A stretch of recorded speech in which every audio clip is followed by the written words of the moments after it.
संविधान निर्माता डॉक्टर भीमराव अम्बेडकर की 132वीं जयंती के उपलक्ष्य में रायपुर क्षेत्र के भीम सैनिक जुड़ चुके हमारे साथ यहाँ पर मौजूद हैं।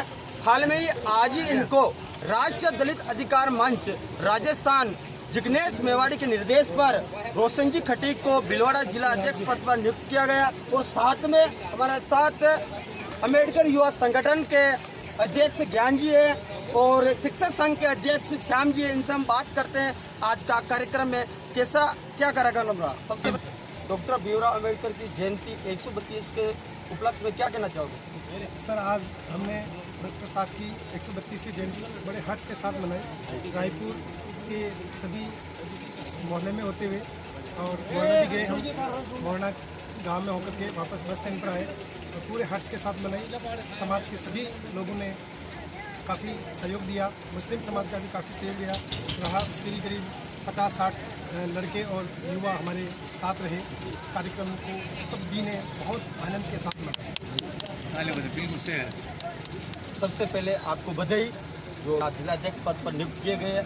जिला अध्यक्ष पद पर रहकर आप समाज के लिए क्या करना चाहोगे? मैं समाज के लिए जितना हो उसके तन मन धन से अपना सहयोग देता रहूँगा और जहाँ जो जरूरत पड़ी वहाँ मुझे जहाँ निर्देश देते रहेंगे जिला लेवल के ऊपर जो अधिकारी है वो मैं तैयार रहूँगा। जहाँ जहाँ भी तन मन धन से जितना जो सहयोग हो उसके लिए मैं रात दिन एक करता रहूँगा और समाज के लिए जो जितना सहयोग हो उसके मैं तैयार नाते आ रहे हैं। लेकिन लोगों के मन में ये सवाल उठता है, ये संशय पैदा होता है कि आखिर में अपन महापुरुषों की जयंती क्यों मना रहे हैं।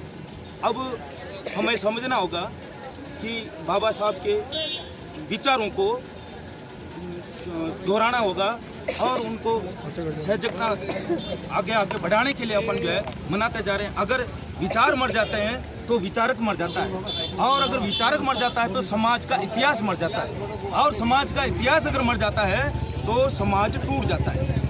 तो हमें होना चाहिए कि बाबा साहब के जो अधूरे सपने हैं उनको पूरा करने के लिए हम सभी को हमें भक्त बंद होना पड़ेगा, अनुयायी बनने पड़ेंगे, तभी जाकर बाबा साहब के सपने को पूरा कर पाएंगे। और आवश्यकता होने पर शिक्षा के माध्यम से बाबा साहब का निर्देश शिक्षा के माध्यम से स्वाधीनता एवं लोकतंत्रीय व्यवस्था में वास्तविक भागीदारी देने का संकल्प लें, तभी हम बाबा साहब की जयंती मनाने का ये सार्थक परिणाम होगा। बाकी तो तीसरी मनान लेना ही पर्याप्त नहीं है।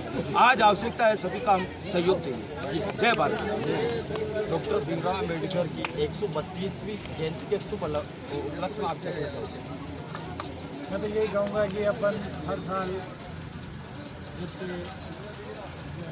हिंदुस्तान में भीमराव अम्बेडकर जी ने जन्म लिया और उनके विचार जो एक कानून नेता रहे हैं, भारत के सबसे प्रथम कानून मंत्री रहे हैं, उनको देखकर अपने को सीखना चाहिए। तभी ये जयंती कैसे उपलक्ष्य में आयोजित की जाती है कि अपन उनके विचारों को आज क्या कर पा रहे हैं, उनके विचारों से अब हम क्या प्रेरणा ले पा रहे हैं, उस प्रेरणा से इस समाज में इस देश में क्या परिवर्तन आ रहा है।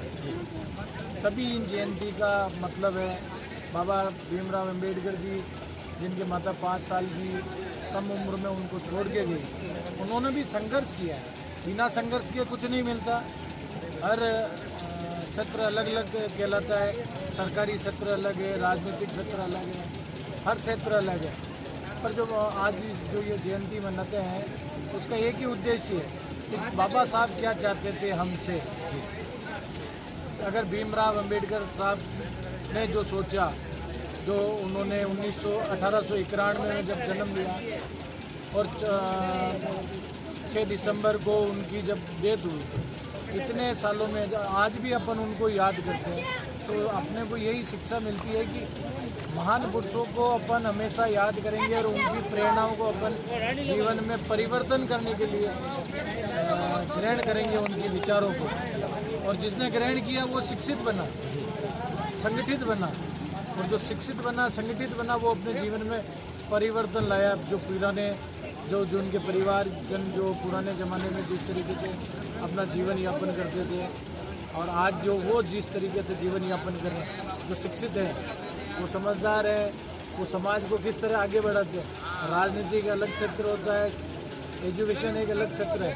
तो शिक्षा ग्रहण करके और अपने समाज को, अब समाज के जो ऐसे वर्ग जो इससे अभी भी वंचित है, उसको कैसे जोड़ा जाए, उनको कैसे समझाया जाए कि शिक्षा ही सबसे बड़ा, और भीमराव अंबेडकर जी का जो उद्देश्य था कि शिक्षा होगी तभी समाज का उत्थान होगा, और समाज का उत्थान होगा क्योंकि जब समझदारी होगी जन जन में, अगर जिस तरह लोग समझेंगे तभी अपने जीवन को बदल पाएंगे।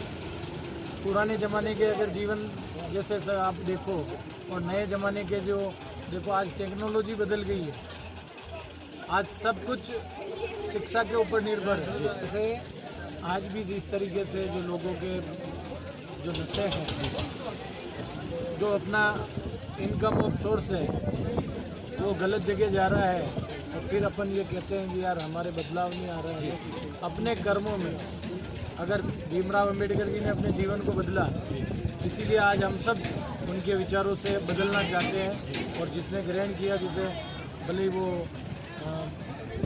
यार जी मारता वो भले समाज के आज यहाँ जो तहसीलदार जी लग रहे हैं, उन्होंने ग्रहण किया तभी आज वो तहसीलदार जी, जिन्होंने शिक्षा ग्रहण की है वो ऊंचे पदों पे हैं। उसी तरह जो बच्चे नहीं पढ़ रहे हैं या दूसरे जो हैं, उनको सबको शिक्षा ग्रहण करवाएं और संगठित रहें, और अपने समाज को बदलाव की भावना से ऐसे व्यक्ति जो इससे नहीं जुड़े उनको जोड़ें। और आप सब इतनी बड़ी तादाद में जिन्होंने इस भीमराव अंबेडकर जी जयंती पे जो सब सम्मिलित हुए, उन सबको बधाई देता हूँ कि आपका जीवन उज्जवल हो, और आने वाली समय में आप शिक्षित और जिस तरह स्वर्गीय कैलाश चंद्र त्रिवेदी जी के जो विचार थे कि मेरा क्षेत्र आगे बढ़े, वो ऐसा आगे बढ़े। और जिस तरह मेरे फादर के पास इस समाज की मूर्ति अनावरण, आज जिस तरह जगह ये मूर्ति अनावरण का जो रखा है, उनकी सोच थी कि यहाँ एक कानून, एक ऐसा फैसला हो आज सभी के, आज ये JJM कोड हो, मान लो आज एसडीओ कोड हो, सब आज इस मूर्ति के सब न्याय है और उसको सबको मानना है। तो आप सब, मैं यही कहूँगा कि भीमराव अंबेडकर जी के विचारों को ग्रहण करें और आगे बढ़ें और आपका उज्जवल भविष्य हो, यही मनोकामना।